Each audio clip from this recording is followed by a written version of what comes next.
మెదక్ జిల్లాలో 44వ నెంబర్ జాతీయ రహదారిపై నడుచుకుంటూ వస్తున్న చిరుతపులిని గుర్తు తెలియని వాహనం ఢీకొట్టడంతో గాయాల పాలైన చిరుతపులి మరణించింది. సమాచారం అందుకున్న అటవీ శాఖ అధికారులు సంఘటనా స్థలానికి చేరుకొని చిరుత కళేబరాన్ని పరిశీలించారు. అటవీ ప్రాంతం నుంచి రోడ్డుపైకి వచ్చిందని, ఆ సమయంలో గుర్తు తెలియని వాహనం ఢీకొట్టడంతో చిరుత మృతి చెందిందని తెలిపారు. మృతి చెందింది మగ చిరుత అని, దాని వయసు సుమారు 2 సంవత్సరాల వరకు ఉంటుందని పేర్కొన్నారు.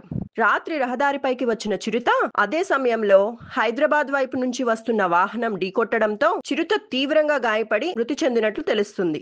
అటవీ శాఖ అధికారులకు సమాచారం అందించారు. చిరుతను వాహనంలో వల్లూరు అటవీ ప్రాంతంలోకి తరలించారు. చిరుతపులికి పోస్ట్ మార్టం చేయించి పూడ్చిపెట్టినట్లు అధికారులు తెలిపారు.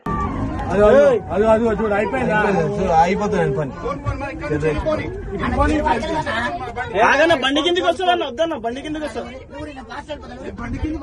అన్న బండి కిందికి వస్తావన్న కొంచెం మెల్లం స్లోగా బండి కిందికి వస్తుంది అన్న బండి కిందికి వస్తావన్నా బండి కిందికి చనిపోతాం మళ్ళీ అది దాని కిందకన్నా పాపం అటు పోనీ అటు పోతా రావు అలా మీకు పోతా రావు అలా మీదికి పోతా రావు అటే పోతా అన్న పోనీ ఏమనకు ఇదంతా అడవినా డేంజర్ సిచ్యువేషన్ ఉన్నా మనం జాగ్రత్తగా ఉండాలి.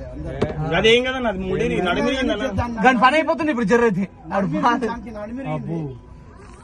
అది ఉరకలేకపోతుంది.